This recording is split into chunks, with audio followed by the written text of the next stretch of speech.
इंग्रजी आणि बुद्धिमत्तेची प्रश्नपत्रिका सराव क्रमांक 6 आज आपण सोडवणार आहोत.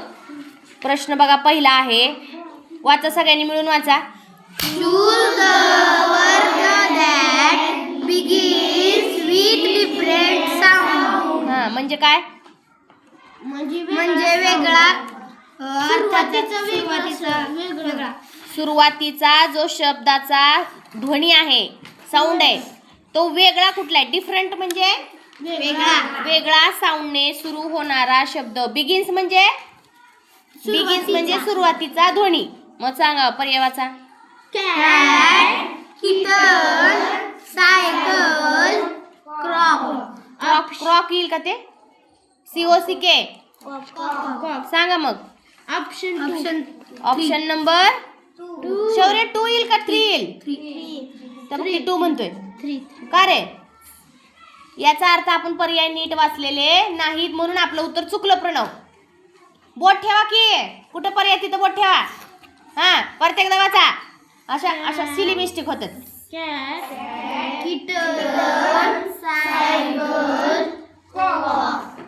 बघा कॅटचा उच्चार क पासून झाला, किटनचा क पासून झाला, पण सायकलचा स. सुरुवातीचा ध्वनी 4 पैकी वेगळा कुठला मग? स. सायकल सगळ्यांचा क क क पासून आहे. कॉक मध्ये सुरुवातीचा ध्वनी. पहिल्यांदा सीसी दिसलं. हा मग सीसी दिसलं की आपण म्हणणार चला सीसी म्हणजे तेच असणार. मग असे फसवे प्रश्न असतात. कॅट क, किटन क आणि कॉक क. वेगळा शब्द कुठला ध्वनीचा मग? सायकल. म्हणजे त्याच्या स्पेलिंगची सुरुवात जरी सी नसली त्याचा उच्चार मात्र काय होतो? स. स. कळालं? हा. Question number 2. Choose the correct word for the given picture. हा Joker. आधी सगळ्यांनी पिक्चर बघा. काय त्या पिक्चर मध्ये निरीक्षण करा. बघितलं? आता पर्याय वाचा. Juggler, Man. Cobbler. गॉबलर. मग कोण आहे तो? Joker. मला थोडं जोकरच वाटतंय का? त्याच्या चेहऱ्यावर अशी डिझाईनचे चित्र वगैरे काढलेले आहेत का? बघा बरं जरा बारीक. हा बरोबर आहे, जोकरच येतो. बघ कोण आहे तो? जोकर. चला क्वेश्चन नंबर 3. करेक्ट म्हणजे बरोबर. इनकरेक्ट म्हणजे चुकीचा. वाचा पर्याय. Male, female, on, down. Down नाही ते, स्पेलिंग पण चुकीचं आहे त्याचं. DAWN लिहिले. ड्वॅन म्हणजे चुकीचं स्पेलिंग आहे थोडक्यात ते. हा पुढं. Planes, trains. Planes, trains, happy way. मग काय वाटतं वेगळं तुम्हाला? सांगा. म्हणजे आहेत कसल्याच्या जोड्या कशाच्या आहेत ह्या?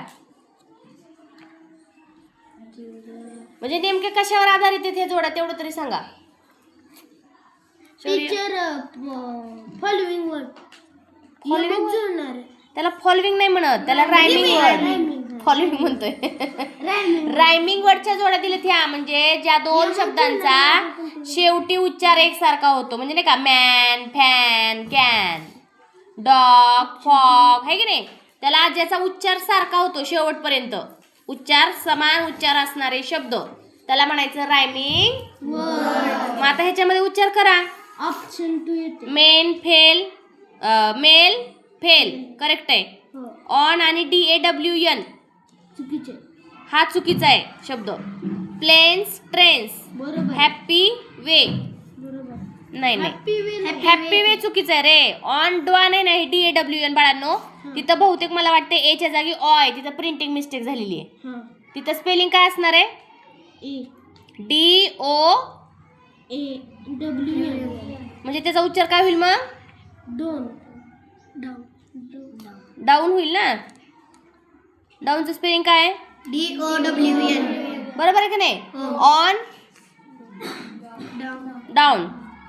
आणि शेवटचा जो उच्चार आहे ना हॅपी, हॅपीला जोडून येणारा शब्द दुसरा आहे.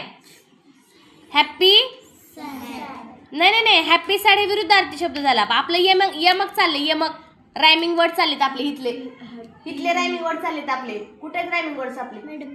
इथं वाचा बरं हे रायमिंग वर्ड्स इथले.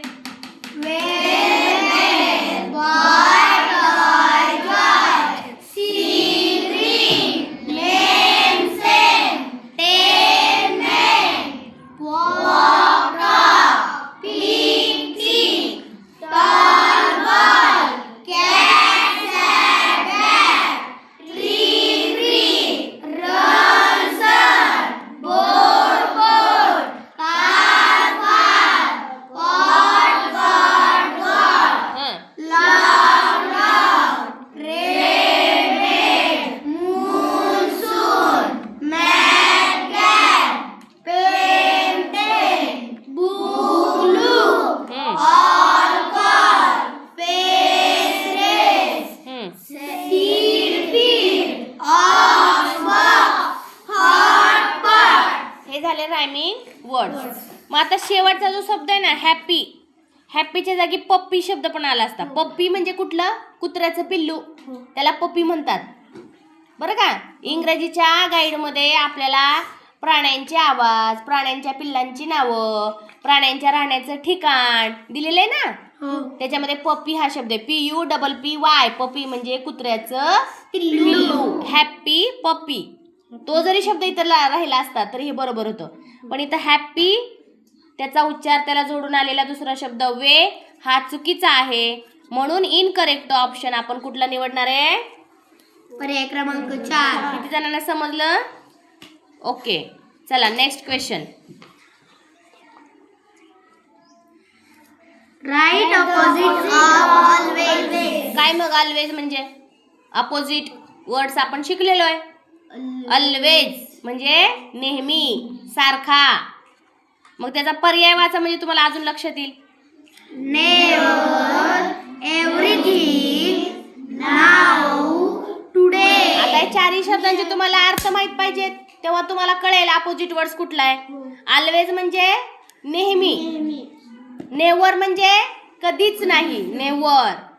एव्हरीथिंग म्हणजे प्रत्येक जण, एव्हरीथिंग म्हणजे प्रत्येक. नाऊ, नाऊ म्हणजे आत्ता, NOW. नाऊ म्हणजे आत्ता, लगेच, ताबडतोब. टुडे, टुडे म्हणजे आज. टुडे त्याच्या विरुद्धार्थी काय येईल? येस्टरडे. येस्टरडे म्हणजे काल. मग आता आपल्याला प्रश्न विचारलाय की ह्या चार पैकी योग्य पर्याय कोणता ऑलवेजचा? मी ऑलवेजचा अर्थ काय सांगितला आता? कधीच, नेहमी. कधीच नाही, त्या नाही, तो नाही सांगितलं, नेहमी सांगितला. नाव येते आ? आता ते बघ. अरे अपोजिट, अपोजिट, विरुद्ध. कुठे लक्ष आहे? ऑलवेज म्हणजे नेहमी. नेहमी. मग त्याच्या विरुद्ध काय येईल? नेवर. कधीच नाही. बरोबर ना. मग कधीच नाहीचा इंग्रजी शब्द कुठला आहे? Never. Never. Always, never. Always, never. पाठ करा शब्द. Always, never. Always, never. म्हणजे आपले इकडे लक्ष द्या, आपल्याला प्रश्न कसे विचारलेत त्याच्यावर ध्यान द्या जरा. रायमिंग वर्ड्स आपले पाठ पाहिजेत. आपल्याला कळलं पाहिजे रायमिंग वर्ड कुठला चुकीचा आहे, कुठला बरोबर आहे. आपले अपोजिट वर्ड्स पाठ पाहिजेत. त्याच्यावर आला की नाही क्वेश्चन एक. त्यानंतर पहिला जो क्वेश्चन होता तो कशावर होता? ध्वनीवर होता, साऊंड. म्हणजे कुठल्या शब्दाची सुरुवात कुठल्या ध्वनीपासून होते, म्हणजे आपले साऊंड बी पाहिजेत पाठ. केला क पाठ पाहिजेत. आपण लिहिलेत का रे ध्वनी? ध्वनी लिहिले होते का इथं? नाही. ते स्वर लिहिलेत आपण. क ला क चा उच्चार के. के, डी चा उच्चार ड. हे असे उच्चार माहित पाहिजेत तुम्हाला. चला इथले अपोजिट वर्ड्स वाचा बरं. Defeat, victory, small, open, close, up, down, above, under, old, young, difficult, easy, in, out, cold, hot, clean, dirty, tall, short, right, left, above, below, Kartik. good, bad, regular, irregular,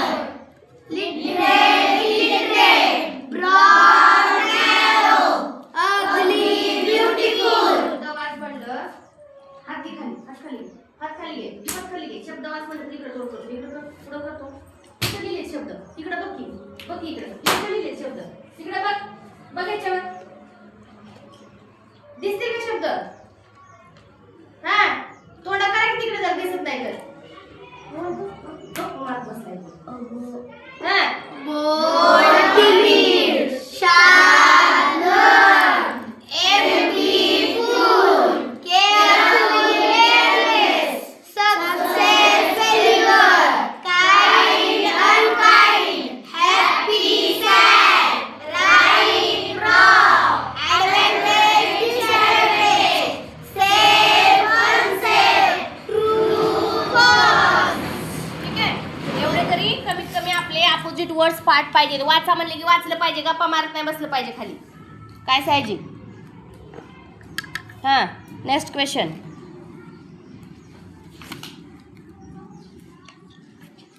Choose the correct option. Sad, happy, angry, pretty. काय म्हणले मग? Choose the Correct option. म्हणजे वरती चित्र दिलंय आणि त्या चित्रामधले हावभाव खाली दिलेले बरोबर आहेत का? सयाजी सांगाल मला उत्तरेचं.